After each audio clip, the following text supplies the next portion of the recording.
y'all, it's Katie and welcome back to my channel, Katie Garrison Fitness. And today we'll be talking about foam rolling, the basics, what you need to know, and some common mistakes we can avoid. So here we go.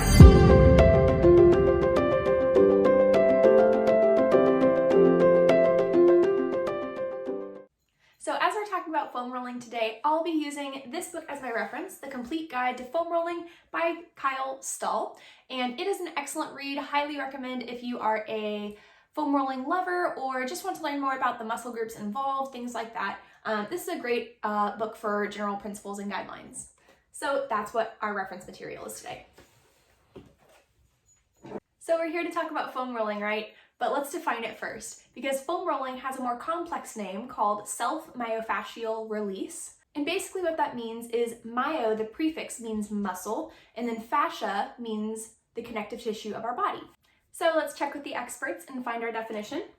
This is taken from the book as well, and this is a quote by Mark Barnes, and here's what myofascial release means. It's a matter of finding restricted or damaged tissue and holding pressure to the area until a release is felt, which often occurs around 90 seconds. So throughout this video, I'll be referring to foam rolling and self-myofascial release, or SMR, interchangeably. So we know what foam rolling is, now let's see what it does. So with foam rolling, there's lots of fantastic benefits that come from it when we do it regularly and consistently. Over the years in research, foam rolling has shown to decrease multiple things, including soreness and fatigue after a workout, heart rate and blood pressure, as well as overall body tension and stress. Research has also shown that foam rolling improves both flexibility and recovery times, artery flexibility, as well as blood flow to the muscles, and nutrient availability to those working muscles, as well as overall athletic performance. So by adding foam rolling to our routine, we can improve a whole lot of different things. But first, let's take a look at some common mistakes we need to avoid. Number one here is using the wrong equipment. So when you go to the gym, you see a whole lot of different varieties and types of foam rollers that you could choose from, but how do you know which one to choose? A lot of times you might pick the fancier looking one or the more tough looking one, just because it looks cooler. But when we first begin foam rolling, you don't want to use a dense, hard roller because that's going to be more aggressive on your muscles. So to begin, you want to start with a nice, soft foam roller. This one is the softest one that we own currently. It is still a textured roller, and the texture, it depends on the depth of the texture. And as you see here, the ridges are not super deep. So this one is a pretty good basic roller. Yes, it's textured, but it's not super firm. And so the foam is less dense, it's more soft, and it is more pliable for your muscles, which is a good thing at first. On the other hand, once your muscles adapt to that softer roller, it's time to move up to a more dense roller. This is another one of those textured rollers, so it's got the same texturing, but as you see here, it's got this PVC pipe around the inside for extra durability and for extra support for the roller. That just means though, it's still got this nice soft cushy foam on the outside, but it is much harder because it has a hard inner core to it. So this one is much more dense and hard for your muscles, which means you probably don't want to start on this roller. It's going to be very painful and you're not going to enjoy the time on it, and you probably won't want to pick it up again. Likewise, if you're using any kind of trigger point therapy with balls, then a lot of times people start with a tennis ball, or if you want to get fancy, you can buy a fancy trigger point ball like this one, which has different densities of foam throughout it, and it is a very nice little ball for rolling on specific spots. However, I've seen people use baseballs and lacrosse balls and really hard textured balls that do not give with your muscles, and they can actually potentially cause issues for you if you don't know how to use them properly or place them improperly on your muscles. So it's always safer and better for your muscles to start with a softer textured ball or foam roller. And number two here is rolling too quickly or seeking out pain. So looking back to that SMR, self-myofascial release, when we roll over the muscle, we want to go very slowly so that we're able to search for those tender spots where we might have a knot in the muscle or might have to stop and focus on that point to get that myofascial release after that 60 or 90 seconds of holding on that muscle. But if we roll super quickly across the muscle, we're not going to be able to search out those spots of tension, and we're not going to be able to get that release from the myofascia that we want.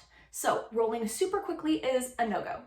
When we foam roll, we're not looking for pain for the sake of pain. We're looking for those points of tension instead of just searching for pain, choosing the hardest roller possible, and just making it miserable for yourself. Because that doesn't achieve anything. That defeats the purpose, and that's not the intention of foam rolling. So while foam rolling might be painful, when we sit on a point of tension like that and it has a myofascial release, pain or tension that we experience should decrease. So the whole point of foam rolling is so that we are able to decrease that tension, decrease our stress and our pain levels, not just increase them for no reason. And number 3 here, we should avoid foam rolling or be very careful when foam rolling with certain conditions. So first off here, there are a few different areas on the body where we shouldn't roll over because they're more vulnerable than other areas. So first off here is varicose veins. We don't want to roll over the physical vein itself. We can roll around it as long as we don't go over it. The next is the front and the sides of the neck because there are vulnerable arteries and nerves running throughout there. Next up is the abdomen. We have lots of internal organs and we don't want to accidentally poke, prod, or squish the wrong places. Next is armpits, as well as the back of the knees, which also have important arteries and veins and nerves. And then sites of injury. We don't want to roll over sites of injury and cause extra musculoskeletal damage.